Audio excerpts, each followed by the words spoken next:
오늘 우리에게 주신 하나님의 말씀은 빌립보서 4장 8절에서 13절입니다. 빌립보서 4장 8절에서 13절입니다. 봉독하겠습니다. 끝으로 형제들아, 무엇에든지 참되며 무엇에든지 경건하며 무엇에든지 옳으며 무엇에든지 정결하며 무엇에든지 사랑받을 만하며 무엇에든지 칭찬받을 만하며 무슨 덕이 있든지 무슨 기림이 있든지 이것들을 생각하라. 너희는 내게 배우고 받고 듣고 본 바를 행하라. 그리하면 평강의 하나님이 너희와 함께 계시리라.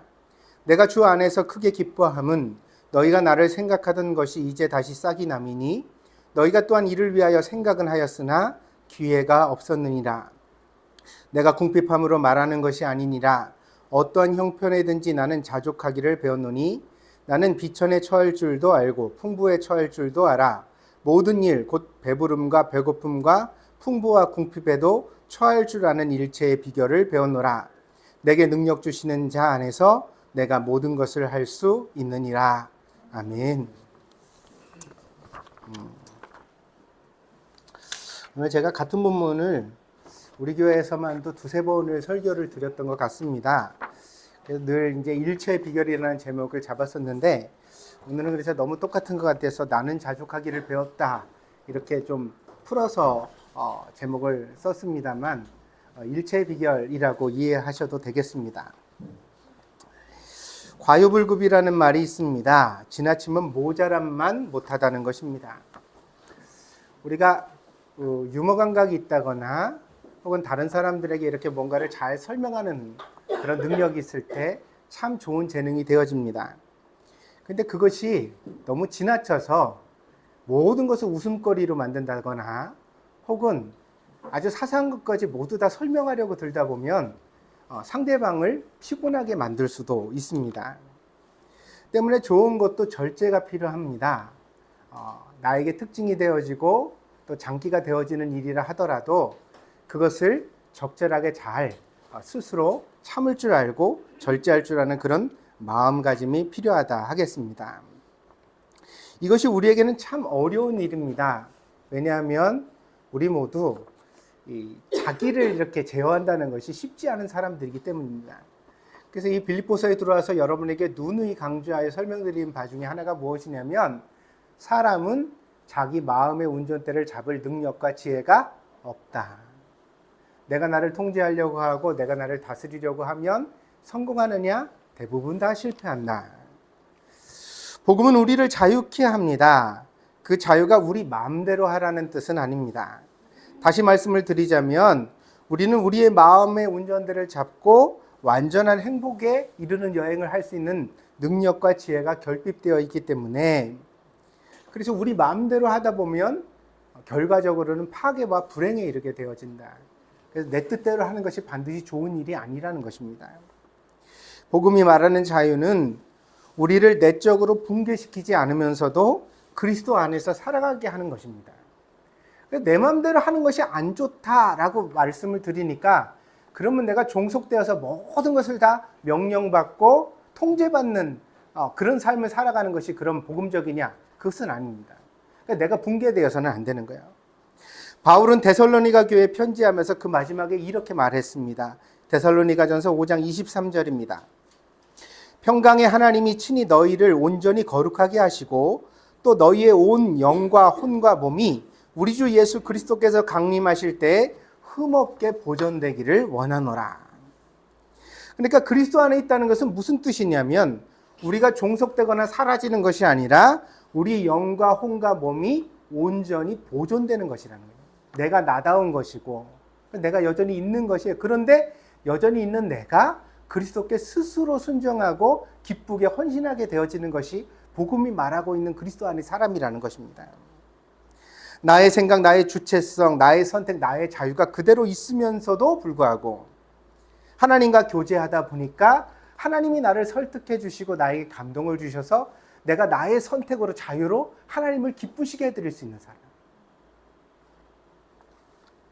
이 아주 그러니까는 성인인 거죠. 왜냐하면 여러분 어린아이 때 어떻게 해요? 성경에도 그런 얘기예요. 몽학 선생이라는 단어가 예전에 성경에 나왔었는데 이 몽학 선생이라는 건 뭐냐면요. 교사라는 이름을 가졌지만 교사가 아닌 자예요. 집안에서 가장 똑똑한 노예를 자기 주인의 아들에게 붙였어요. 그래서 주변에 다니면서 위험한 거 있으면 못하게 해요. 그리고 학교까지 데리고 가요. 그리고 데리고 와요. 이 일을 전담하는, 이 아이의 모든 과정을 전담하는 노예를 몽학선생이라고 예전에 고대사에 불렀거든요. 신분적으로는 어떠냐면 노예지만, 그러나 주인의 아들이 어때요? 아직은 어려서 사리분별이 잘 할 수 없으니까 뜨거운 물도 만지려고 들고 칼도 잡으려고 그럴 때마다 노예가 주인의 아들을 어떻게 하는 거예요? 통제하는 거야. 못하게 하는 거예요. 그래가지고 못하게 하는 그 권위 아래 두었으니까 교사라는 이름까지 주어서 이 사람을 높여 불렀던 것입니다. 근데 이제 우리가 복음 안에서 말할 때 복음이 우리에게 자유를 준다는 것은 이 어린 시절을 벗어나는 것을 의미하는 거예요. 무슨 이야기냐면, 여러분, 우리가 신앙이 아주 어릴 때는 조금은 율법적이고 조금은 강제적인 것도 다소 필요합니다. 그러니까 교회를 매주일마다 힘들더라도 좀 어렵더라도 나오라든가, 헌금 생활을 좀 한다든가, 혹은 교인들과의 관계 속에서 무슨 어떤 모임에 참여한다는 이런 것들이 때때는 우리 마음에 부담이 되고 싫을 때도 있지요. 근데 그거를 우리가 쫓아가면서 이렇게 배워가는 거예요. 근데 여기의 수준에만 계속 머물러 있으면 될까요? 안 될까요? 안 되는 거예요. 무슨 얘기냐면, 남이 강제해서 나가는 교회, 남이 꼭 끌어당겨가지고 막 어느 집사님이 나오세요 제발, 예배를 빠지면 어떻게 해요, 그러면서 귀찮게 하고 전화하고 관리해줘서 나오는 신앙생활이 신앙생활의 정체성은 아니라는 거예요. 그럼 어떻게 돼야 되냐? 그렇게 교회를 다니는 과정을 통해서 하나님과의 관계를 가지고 우리가 스스로 하나님을 선택할 수 있는 수준에 이르러야지. 그래서 좋은 교회가 필요한 겁니다. 아멘? 좋은 교회란 뭐죠? 그 교회 안에서 우리가 성장하고 스스로 선택할 수 있도록 우리의 마음을 감동시키고 이끌어줄 수 있는 공동체예요. 목사의 설교가 다가 아니에요. 그래서 금년도 2023년도에는 우리 교회 이제 새로 집사님도 임명하고 권찰님도 임명하고 이런 과정들을 두려고 하는데, 이게 무슨 이야기냐면 함께 교회를 세우자는 이야기입니다. 아시겠습니까? 네? 그러니까 목사가 설교를 해도 그걸 옆에서 누군가 행동으로 보여주고 말로 그거를 설명해주고 옆에서 같이 해줄 사람들이 있어야 되는 거죠. 그래야 교회 안에서 사람들이 들어와서 어떻게 되어져요? 감동을 받고 하나님과의 진짜 인격적인 관계를 가져갈 수 있는 거예요. 그래서 사람들이 교회를 다니니까 이렇게 느껴야 돼요. 참 좋다. 할렐루야. 교회를 가니까 내 마음에 위안이 돼. 교회 가니까 본받을 사람들이 그렇게 많아. 아니, 누구누구 집사님은 이번에 집에 그렇게 큰일이 있는데, 내가 보니까 맨날 슬퍼하고 울어도 시원치 않을 것 같은데, 그분이 교회 와서 그렇게 사람들한테 봉사를 하는 걸 보니까 저런 힘이 어디서 나오지? 저분은 도대체 어떻게 저렇게 할 수가 있지? 근데 얘기를 나눠보니까 뭐라 그래요? 그런 분들이 하나님의 은혜입니다. 할렐루야. 이런 말이 목사의 설교보다 훨씬 더 감동 있게 사람들에게 다가가는 거예요. 그리고 그런 교회적 환경이 결국은 신자들에게 뭘 주냐면 하나님과의 관계를 가지는 것이 좋은 일이라는 확신을 주게 되어지고, 그래서 복음의 궁극적인 지경은 뭐냐면 스스로 하나님을 선택하게 되는 거예요. 이런 신앙생활이라면 내가 평생 하고 싶다. 내가 정말 하나님과의 관계를 잘 가지면서 이렇게 살고, 저분처럼 나도 살고 싶다. 바울은 그 헌신의 기쁨을 알았습니다. 사도 바울이요, 율법에 얽매여 있던 사람이에요. 바리새인 중에 바리새인이라고 자기를 설명했잖아요. 이 바리새인은 율법을 더 쪼개서 율법에 없는 것까지 자기를 올가매어 지켰던 사람이에요. 강제하는 율법에 얽매여 자기의 평생 젊은 시절을 보내왔던 사람이죠. 그런데 이 사도 바울이 예수님을 만나고 나니까 복음이 모든 족쇄를 풀어주셨어요. 먹는 거, 입는 거, 자는 거, 남한테 행동하는 거, 그러니까 제가 지난주에 설교 드렸잖아요. 뭐라고요? 술 한잔을 하고, 어디 모임에서 그거 가지고서 정죄하고 그걸 묶으려고 들고 하지 말라고. 제가 다시 말씀드려요. 금지에서 고쳐지는 인간은 없습니다. 믿습니까? 이거 여러분들 부모님이기 때문에 여러분도 명심하셔야 돼요. 아이를 키워가는 과정 속에 너 이거 하지 마, 저거 하지 마, 이거 하지 마. 그래서 걔가 바른 길로 갈 수는 없다는 거예요. 금지로 고쳐지는 인간은 없어요. 선악과가 우리에게 보여주고 있는 바는 금지시키는 것이 오히려 인간의 욕망을 자극하고 강화시킨다는 거예요. 먹지 말라 그러면 더 먹고 싶어져요. 하지 말라 그러면 더 하고 싶어져요. 그래서 복음이 추구하는 바는 뭐냐면 하지 말라가 아니라 본받을 만한 것을 보여주는 거예요. 믿습니까? 사도 바울이 말한 신앙의 내력이에요. 술을 안 마시고도 충분히 행복하고 즐거울 수 있다면, 스트레스가 풀릴 수 있다면, 평생 한 잔씩 부부지간에 맥주 한 잔 할 수도 있겠죠. 그거를 정죄하자는 게 아니에요. 그럴 수도 있더라도 적어도 어때요? 술에 매이고 술로 풀려고 들고 술 안에서 위안을 찾는 사람은 해방될 수 있다는 거죠. 그 길을 우리가 보여주자는 거예요. 어떻게 하면 그렇게 될 수가 있는지를.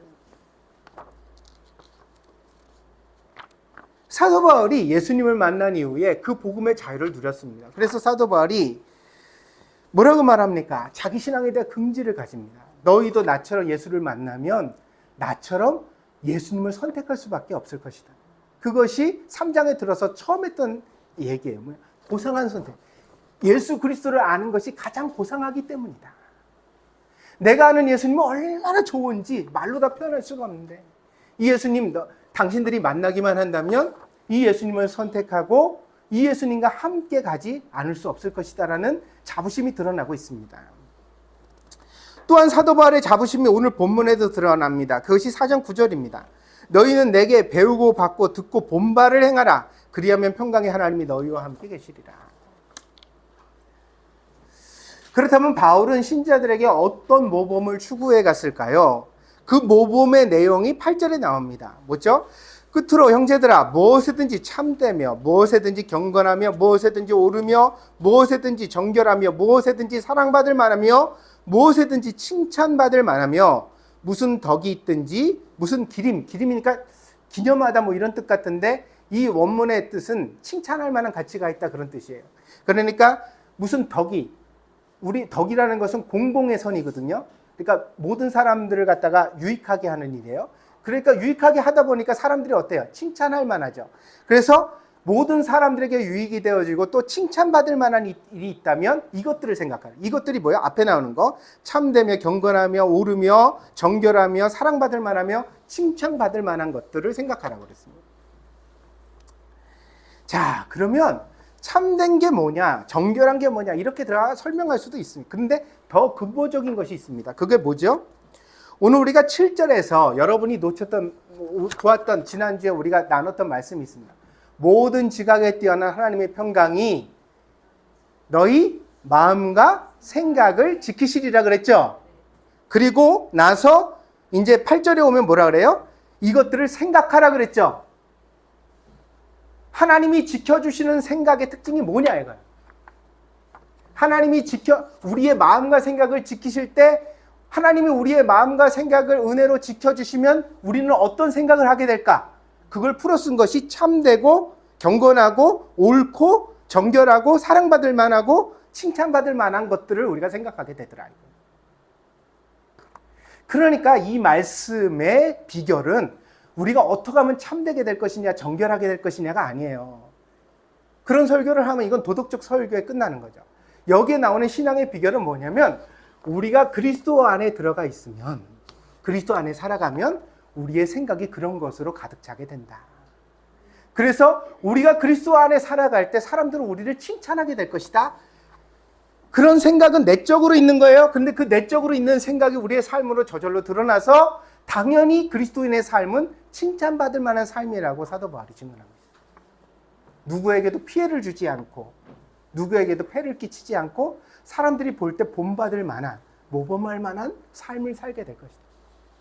이 삶을 누가 살았어요? 사도 바울이 실제로 그리스도 안에서 살아가고 있었어요. 그 자기 삶에 대한 긍지가 나는 그렇게 살고 있다, 예수님 안에서 나는 그렇게 살게 되었다라는 긍지가 오늘 9절에 나타나는데, 너희 나를 본받으라요. 내가 설교한 것을 본받으라가 아니라 내게 배우고 받고 듣고 본바를 행하라. 내 삶을 보지 않았느냐? 내가 어떻게 살아가는 것을 너희가 경험하지 않았느냐? 나는 그리스도 안에서 살아가는 내 삶에 대하여 그런 긍지가 있다. 그러니 당신들도 나와처럼 되면 좋겠다. 바울은 그런 삶을 전하기 위하여 사도가 되었던 것입니다. 그러니까 사도라는 이름은 우리가 영광스럽게 생각하는데 지금에 와서는 예수님의 12제자에 들어가는 사도니까 영광스럽죠. 그러나 그때 사도 바울은 어땠어요? 사도라는 이름을 가졌기 때문에 로마 감옥에 제수가 되고 매를 맞고 죽을 뻔하고 배고프고 굶주리고 자기 손으로 텐트 메이커 일을 하고 노동자가 되고 그럼에도 불구하고 자기 삶의 긍지를 가졌습니다. 자기가 불행하게 된 것이 아니라 자기가 재수가 없어 그렇게 된 것이 아니라 자기가 세상에서 정말 저주를 받아 그렇게 된 것이 아니라 내가 예수님 만난 것으로 이미 나는 충분히 행복하다. 할렐루야. 그래서 이 삶 속에서도 나는 사람들에게 은혜를 끼치고 덕을 세우는 사람이 되어야 되겠다는 긍지를 가지고 살아갔던 것입니다. 그리스도 안에 있는 사람은 생각이 참되고 경건하고 옳고 정결하고 사랑받을 만하고 칭찬받을 만합니다. 생각은 몸을 지배하고 인생을 만들어 갑니다. 그래서 12절의 일체의 비결이 되어지는 것입니다. 그래서 오늘 본문에 나오는 일체의 비결이라는 말을 우리가 해석해 가는 데 있어서 두 가지 놀라운 점이 있습니다. 뭐냐면 그 마지막 절을 사람들이 되게 좋아해요. 4장 13절. 다 같이 한번 읽어볼까요? 4장 13절에 시작. 내게 능력 주시는 자 안에서 내가 모든 것을 할 수 있느니라. 얼마나 굉장히 말해요. 이게 나는 사업해서 성공할 수 있다. 나는 가게에서 부자 될 수 있다. 나는 좋은 대학에 갈 수 있다. 나는 멋진 남자 만나 결혼할 수 있다.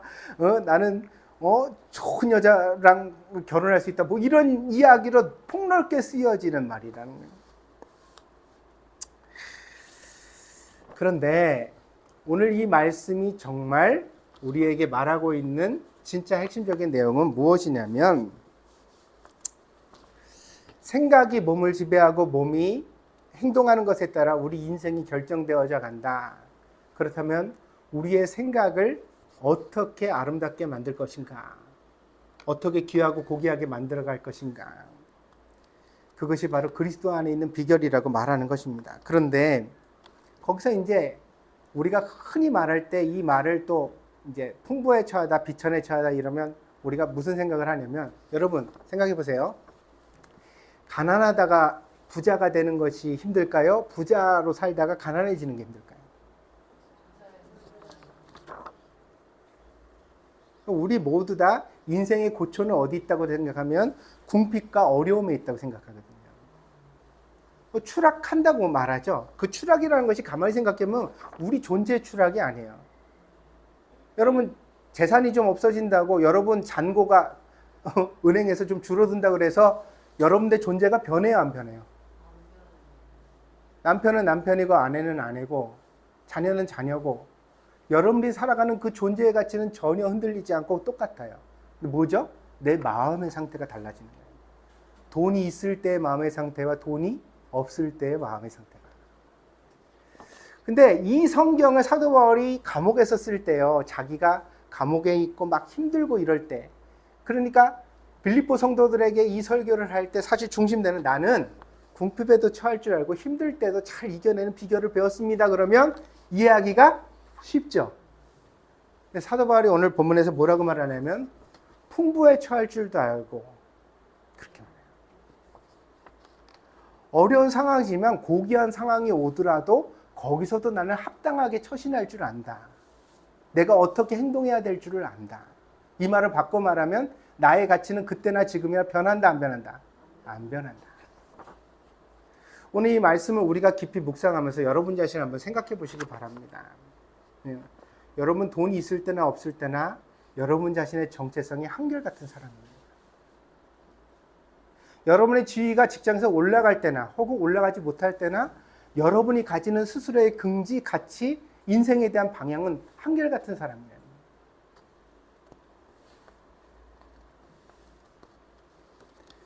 내적인 힘이 필요하다는 사실을 다시 한번 확인하게 되어집니다.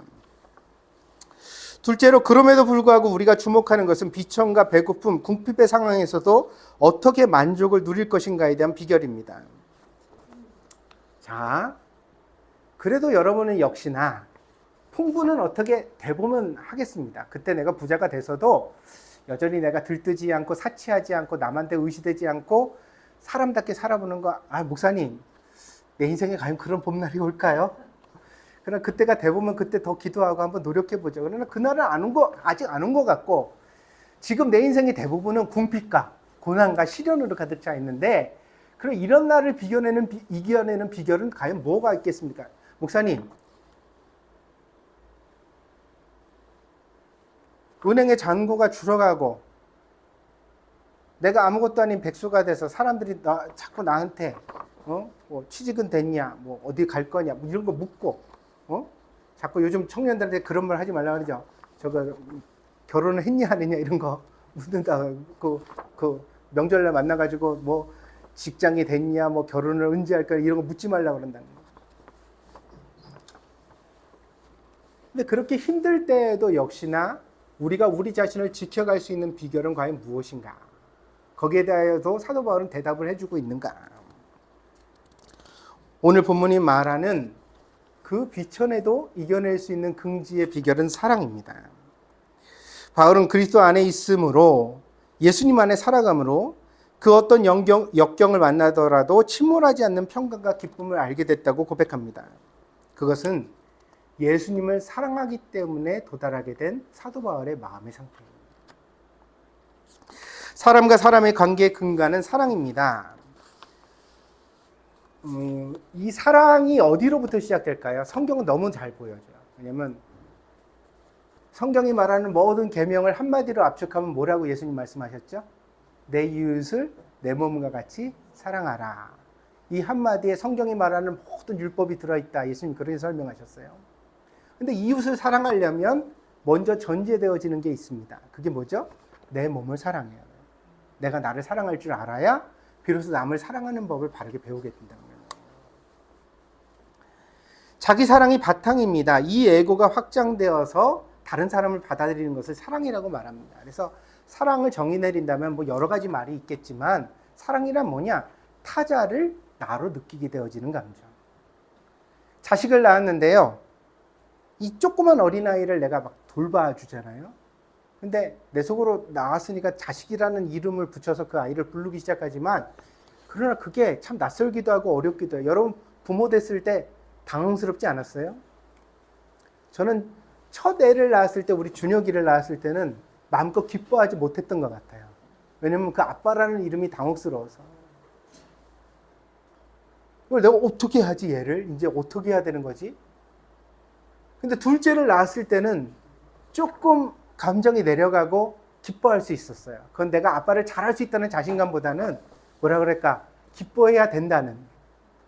적어도 기뻐해야 우리 집사람이 서운해하지 않고 이 아이에게도 내가 예의가 되니까 적어도 지금은 기뻐하고 아빠를 어떻게 할 것이냐는 차후에 고민해보자. 서서히 해결해가자. 이런 생각을 정리할 수 있었던 것 같아요.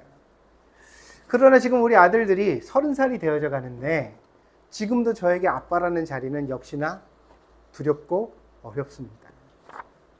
그래서 제가 오늘 아이들한테 시킨 거예요. 오늘 집에 가서 엄마 아빠 앞에다 앉혀놓고 나는 엄마 아빠를 본받고 싶어요 라고 말하라고. 왜요? 여러분들이 아이를 처음 낳았을 때 가졌던 그 부모로서의 떨리는 설레는 그 부담감을 여러분들이 조금씩 잊어먹고 있거든요. 말도 함부로 막 하고 애 앞에서 행동도 좀 조심 없이 가고.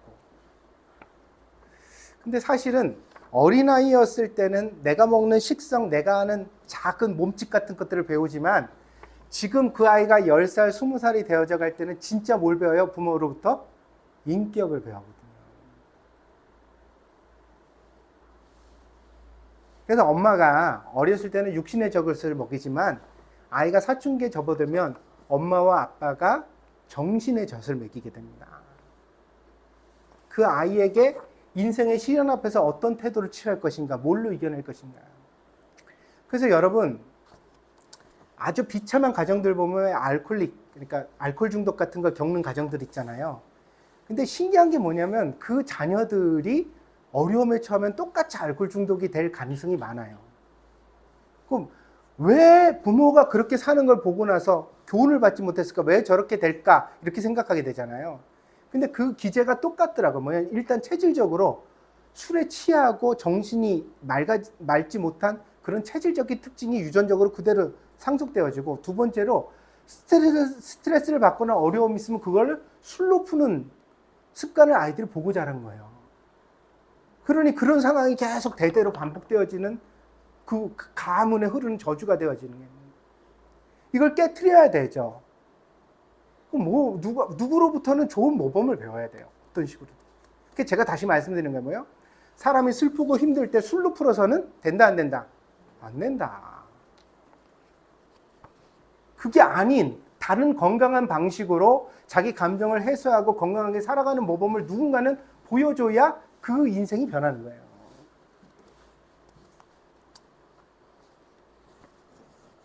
그래서 부모로부터 우리가 본받는 것이 가장 중요하고, 그 다음에 이제 사춘기를 지나고 나서부터는 자기 에고가 확장되어져서 제일 만나는 사람이 누굽니까?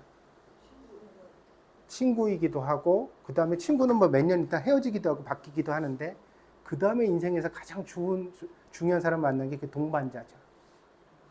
배우자가 될 사람, 인생의 동반자. 자, 여러분 여기 보세요. 여러분 배우자에게 본받으려는 노력을 하고 계십니까?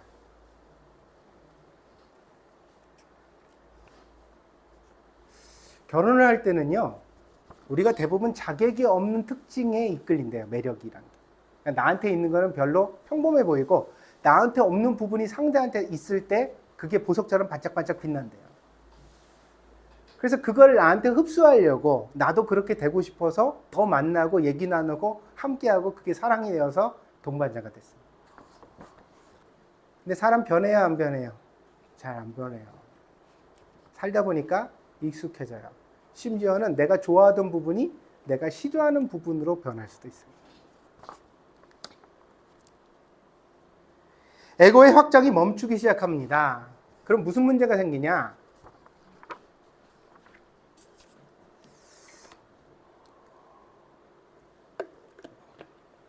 자기가 사랑하는 사람이, 보세요. 부모는 자기가 선택한 거예요, 아니에요? 내가 선택한 게 아니에요. 부모는 하나님으로부터 주어진 관계죠. 아멘? 그러니까 여러분이 정말 평생에 최선을 다해 사랑할 사람을 여러분이 선택했어요, 안 했어요? 선택했어요. 가정을 꾸렸어요. 아기도 낳고. 근데 그 사람을 내가 더 이상 본받으려고 안 해요. 그 사람에게 사랑할 만한 점을 못 느끼기 시작했어요. 무슨 문제가 생길까요? 이 사람의 에고는 더 이상 확장되지 않습니다. 왜냐면 사랑해봐야 실망한다고 느끼기 때문이에요.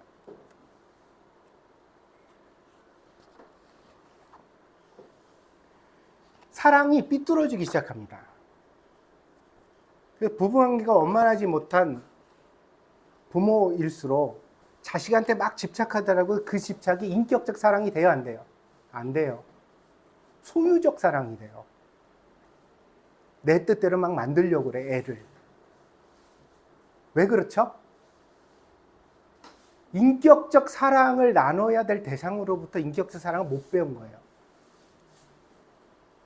있는 그대로를 사랑하고 그 사람을 존중하고 그 사람으로부터 본받으려고 노력하고, 그렇게 하면서 내 에고가 확장돼야 자기 자식을 볼 때도 너도 하나의 인격체다, 너도 사람이다, 내가 너를 존중해 줄게, 내 품을 떠나서 너도 언젠가는 더 훌륭한 사람이 될 거야 라고 볼 수 있는데, 이 관계가 깨트려졌어요. 그러니까 그 다음에는 어떻게 해요? 내 마음대로 사랑하는 거죠.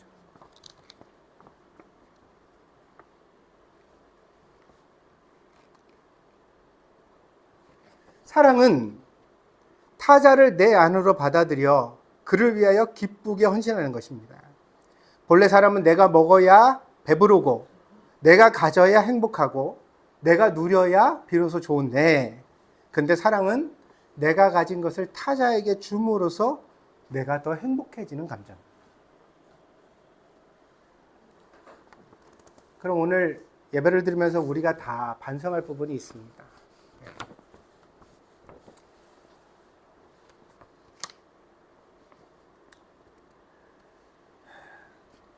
여러분,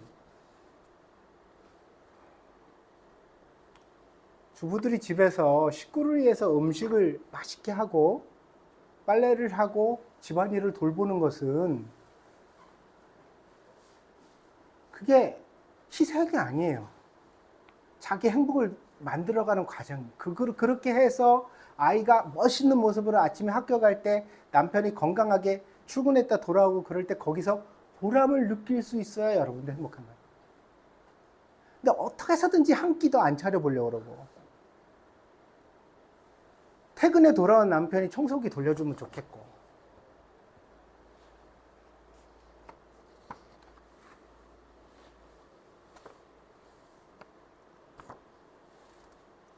남편도 어때요?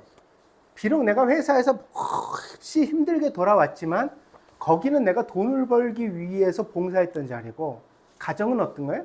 내가 사랑하는 사람들의 보금자리예요. 아멘? 그러면 내가 아이들 냄새나는 양말 벗겨주면서 애들 데리고 목욕탕에 들어가서 목욕시키고 등짝을 더덕거리면서 그게 나한테 노동이 아니라 어떤 힘든 일이 아니라 그게 나한테 뭐가 돼야 돼요? 위로가 되고 기쁨이 되어야 돼요. 아내가 아파서 음식을 못 차렸어요. 그러면 어떠냐? 밥을 못 차려준 게 신경질 나는 게 아니라 당신이 아프면 내가 너무 걱정되지. 할렐루야. 왜 그렇게 아파? 여보 좀 일어나요. 그래, 내가 죽이라도 좀 끓여줄까?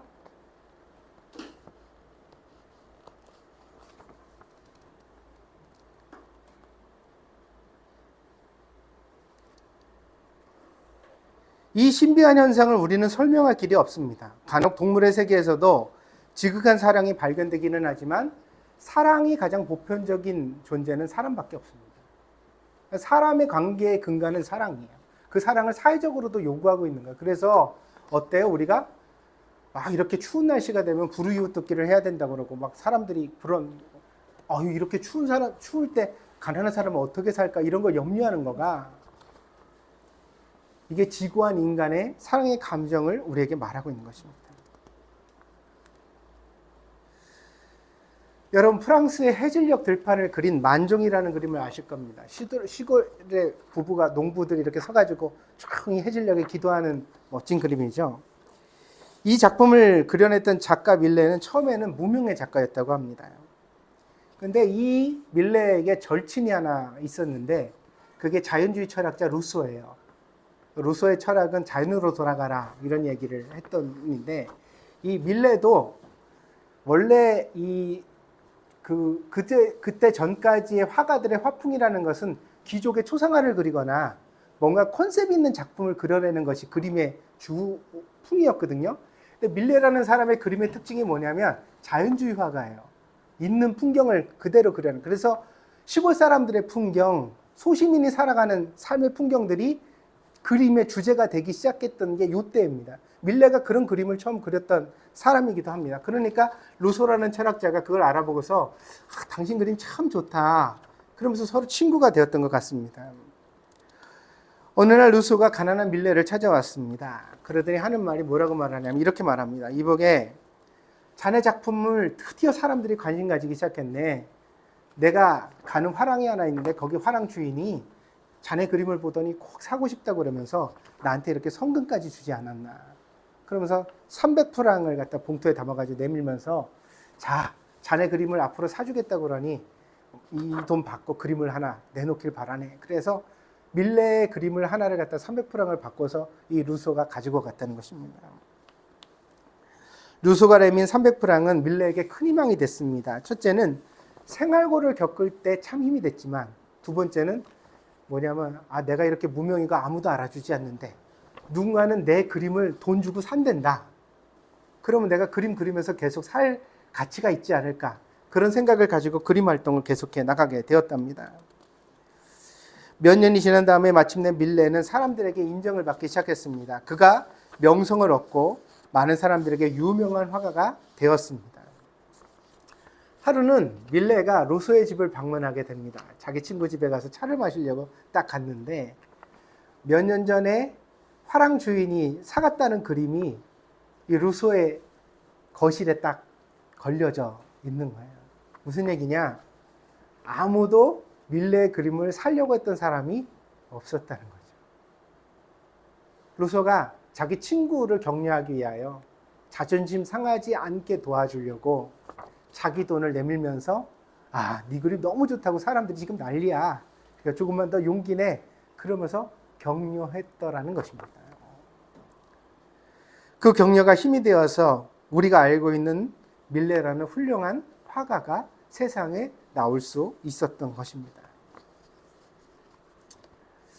축도할 때마다 부부가 서로 사랑하고 존경하게 해달라고 기도합니다. 여기서 사랑은 상대방의 행복으로 내가 행복하게 해달라는 기도입니다. 그냥 막 열렬하게 상대방을 보면서, 여러분 남편과 아내를 보면서 눈에 하트가 뿅뿅뿅뿅 나오는 그런 사랑도 좋죠. 할 수 있으면 참 좋습니다. 그러나 더 성숙한 사랑은 뭐냐면 그 감정, 필링이 아니라 이해를 통해서 생겨나는 사랑이죠. 왜냐하면 이 사람을 내가 완성해 가는 것이, 이 사람을 내가 채워주는 것이, 이 사람을 내가 도와주는 것이 나에게 행복감이 된다라고 이해하게 되어지는 사랑입니다. 내 행복이 우선이 아니라 상대를 향하여 헌신하는 것이 우선이 되어지는 사랑을 말하고 있습니다.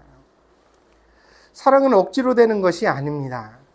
사랑받을 만하게 노력해야 합니다. 오늘 8절에도 보니까 사랑받을 만하며 이랬죠. 그러니까 기독교인이 칭찬을 들을 만해야 되고 사랑받을 만해야 된다는 거예요. 그런 가치를 우리가 노력해 가야지 된다. 근데 사랑받을 만해도 사랑 안 해주는 사람도 있죠. 그러면 그 사랑의 관계가 놓이기가 힘들어요. 일방적인 거는 오래가지 못하더군요. 하나님의 사랑도 영원한 사랑이라고 우리가 말을 하지만 우리가 무작정 죄를 짓고 마음대로 해도 한없이 용서해 주시고 그냥 두시는 사랑이에요? 그렇지는 않아요. 그래서 세상에 심판이 있고 저주가 있고 지옥이 있는 거죠. 그러니 사랑할 때 잘해야 됩니다. 믿습니까? 사랑받을 만해야 돼요. 우리가 그런 존재가 되도록 스스로 갈고 닦고 그러면서 상대를 사랑해가는 과정이 인생의 과정이라고 말하고 있습니다. 때문에 사랑은 가장 고상한 두 인격 사이에 일어나는 일입니다. 뭐냐면 내가 사랑받을 만하려고 노력하고, 할렐루야.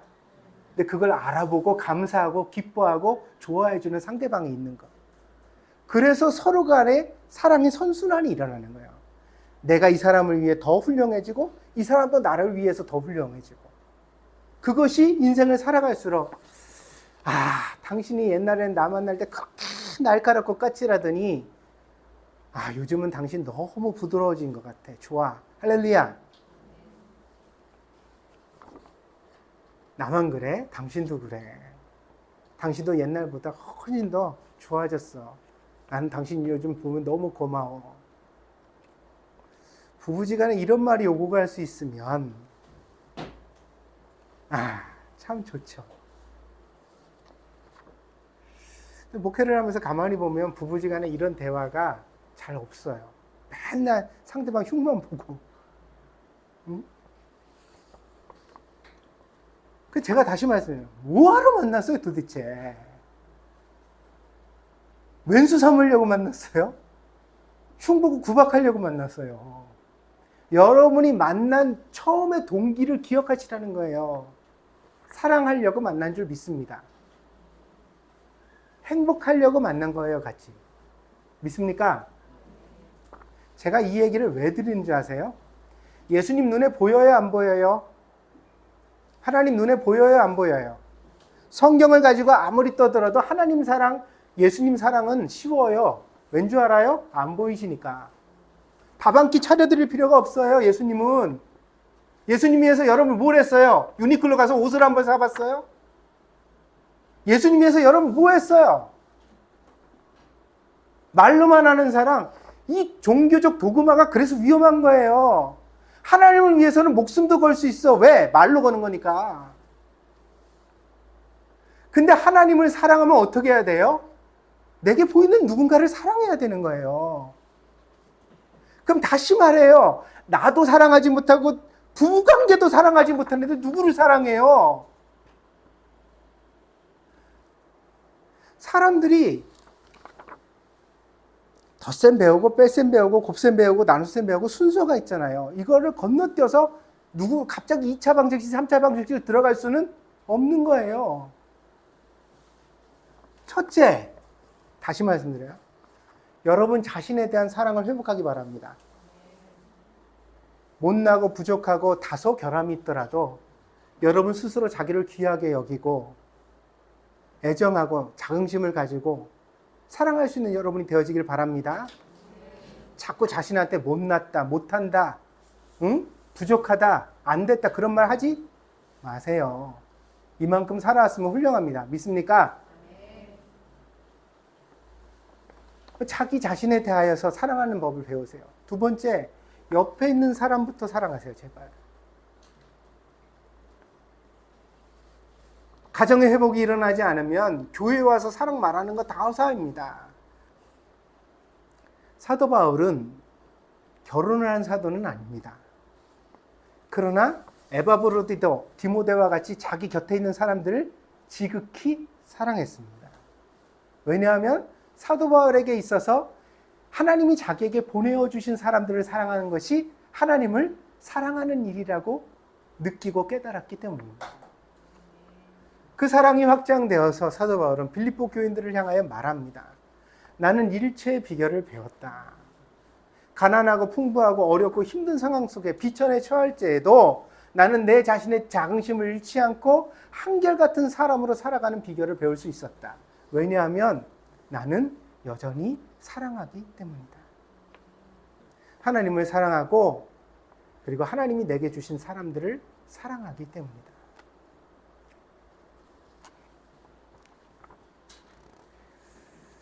여러분, 이 사도 바울이 말하는 아름다운 신앙의 원리가 여러분의 삶에도 적용되어지기를 바랍니다. 여러분 모두에게 은혜가 있기를 바랍니다. 기도하겠습니다.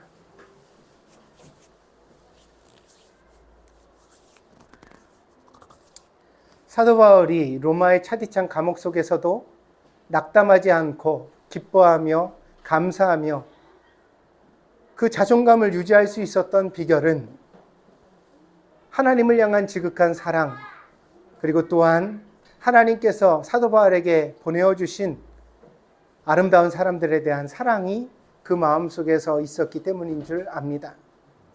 하나님, 오늘 말씀을 기억하며 사랑하는 성도들에게도 일체의 비결이 임하게 하여 주시옵소서.